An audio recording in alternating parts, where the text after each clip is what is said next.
पद्धतीने बाप्पाला निरोप दिला जातो। पुण्यातील गणेश विसर्जन मिरवणूक ही राज्यभरात आकर्षणाचा केंद्रबिंदू असते आणि यासाठी आता श्रीमंत दगडूशेठ हलवाई बाप्पा हा आपल्या मंडपातून बाहेर पडलाय आणि त्यापूर्वी उपमुख्यमंत्री अजित पवार हे सपत्नीक दगडूशेठ हलवाई बाप्पाच्या दर्शनासाठी पोहोचलेले, त्यांच्याकडून पूजा देखील केली जाते।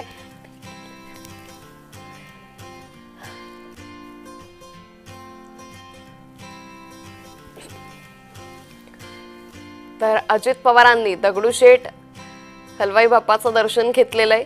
तर यावेळी खासदार सुनेत्रा पवार त्यांच्यासोबत उपस्थित आहे। काही वेळातच श्रीमंत दगडूशेठ हलवाई गणपती हा विसर्जन मिरवणुकीमध्ये सहभागी होईल आणि त्यानंतर पुण्यातील मानाचे गणपती यांच्या विसर्जन मिरवणुकीला देखील सुरुवात होईल।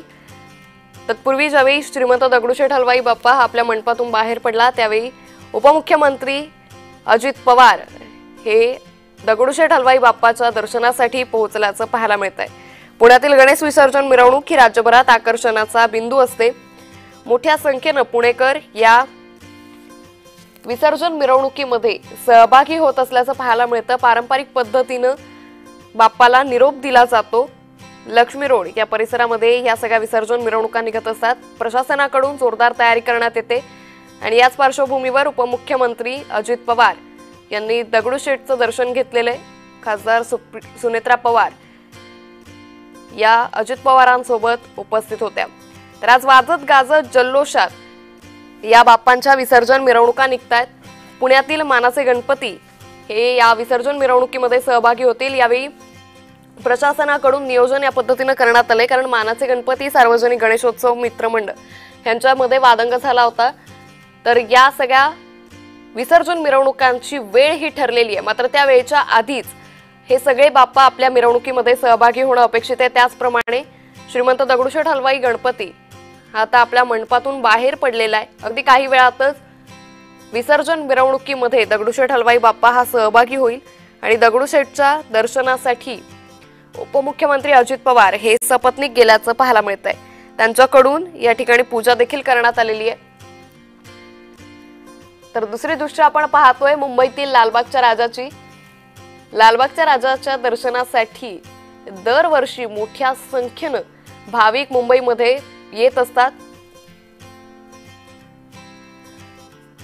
तर मुंबईचा राजा हा आपल्या मंडपातून बाहेर पडलेला आहे। एकीकडे श्रीमंत दगडूशेठ हलवाई असेल, दुसरीकडे मुंबईतील मुंबईचा राजा आता आपल्या मंडपातून बाहेर पडलेला आहे। काही वेळातच या बाप्पांच्या विसर्जन मिरवणुकीला सुरुवात होईल। भाविक या विसर्जन मिरवणुकीमध्ये सहभागी होतील। त्यापूर्वी आपल्या मंडपामध्ये या बाप्पाचं शेवटचं दर्शन घेण्यासाठी भाविकांनी गर्दी केल्याचं पाहायला मिळतंय। तर बाप्पा निघाले गावाला चैन पडेना आम्हाला असं म्हणत या बाप्पाला शेवटचा असा निरोप दिला जातोय।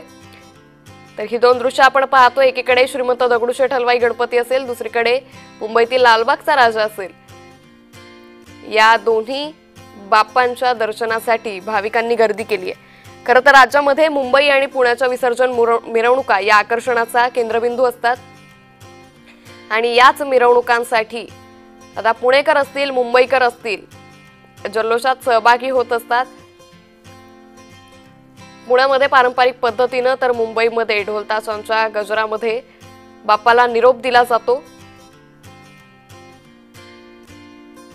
तर यंदाच्या गणेशोत्सवाची आज सांगता पार पडतीये। 10 दिवस मोठ्या उत्साहानं भक्तिभावानं बाप्पाची पूजा अर्चा केली जाते।